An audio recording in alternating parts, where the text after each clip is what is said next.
So good afternoon, my name is Roberto Gonzalez, and next I'm going to present our work entitled Pseudo-Collaboration as a method to perform selective algorithmic mediation in collaborative IR systems. This work was produced in collaboration with Chirag Shah, which is also here, and Ryan White from Microsoft Research. So our work focused on proposing and evaluating a method or procedure that enables systems to provide pertinent and timely support to their users while searching information.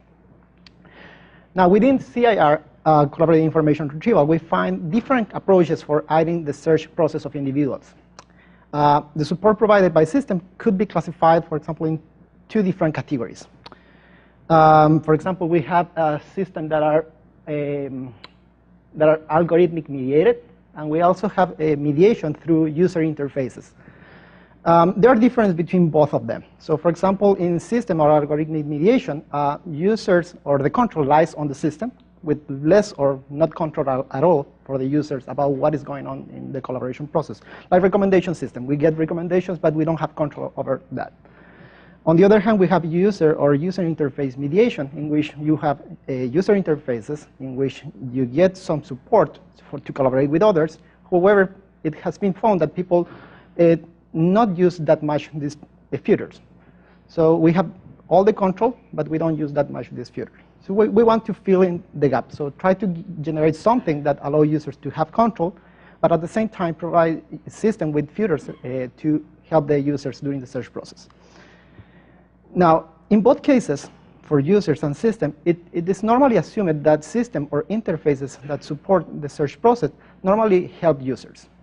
However, we have to also consider that when system provides suggestions, for example, recommendations or something else, we might also hurt the process or the users during the search process. So in this sense, our objective was to devise and evaluate a method to determine when and how systems should provide support to their users. So we call this method pseudo-collaboration. So our approach is based on a method, this pseudo-collaboration method, which is in part a type of collaborative information retrieval, but with a particular focus on users. So the main objective of pseudo-collaboration is to estimate through simulations the benefit and cost of receiving support from systems, and also to increase the probability of a user to find useful information with a lower cost, at a lower cost. In a nutshell, pseudo-collaboration consists of 4 steps.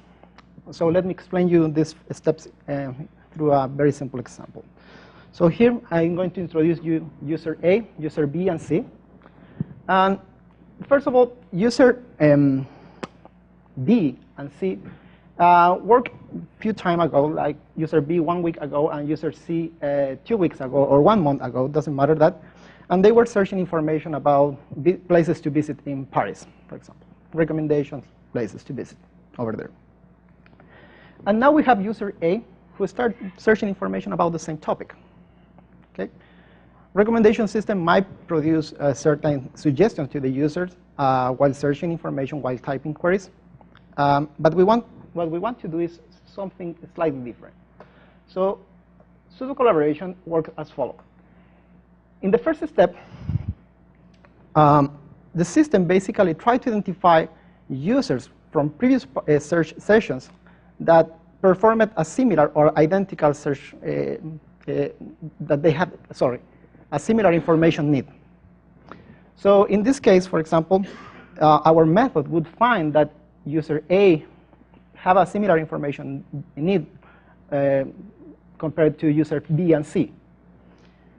Having this identification, we know that user B and C already completed their search process. They found information, they have something, they collected information, and we have less knowledge about user A. He's just starting the search session. So in the next second step, what we do is basically to try to predict what would happen if user A would receive help from user B or C. But because we don't have much information about user A, we would take user B and C, and maybe other users with similar information needs, and we try to project their search sessions as they were collaborating with each other. Okay? So we try to project this in time. And for that, we can combine, for example, their search results, the queries that they used, the information they collected, etc. Having this combination, we try to identify those moments when the combination generate an improve over the other search session of the original user. For example, here C use helping B or B helping C, and try to identify those moments. Trying to mainly focus on the relation cost-benefit. So how much we can help the user and how much we might hurt the user. So in the final step, we basically have to select those elements that might contribute in the search process. Like, for example, which queries are providing these useful sources or pages, etc. And having this information, we could provide this information to user A at certain moments. Okay? So this is the basic idea. So we did an experiment to evaluate this. We have some data from our experiment in which we have search sessions from 131 users. Each search session it lasts about 20 minutes. And all the search sessions have the common feature that it was about the same task. It was about the information about the British petroleum oil spill that happened a couple of years ago. So for the experiment, we have a basic assumption for step 1. We didn't have to worry about topic similarity because we knew in advance that all of them performed the same task. So we focused mainly in step 2 and 3. In step 2, in order to generate these combinations and try to identify the moments in which the collaboration was useful and beneficial for all the users, we performed an exhaustive search. So we found more than 8,000 combinations of pairs of users, and we tried to explore in these 8,000 search sessions combinations which ones actually provide significant results over the original users. So for the step 3, which is the evaluation, we devised 2 measures, which is one of them is effectiveness and the other is efficiency. And we use CS scores basically to identify a significant difference between the original user and the collaboration part. In terms of results, just to finish, because I have a few minutes, a few seconds maybe. So our results basically indicate that in this case, for this task, the method provide or increase the chances for a user to improve the finding of useful sources in the first stages of the search process, during the first minutes mainly.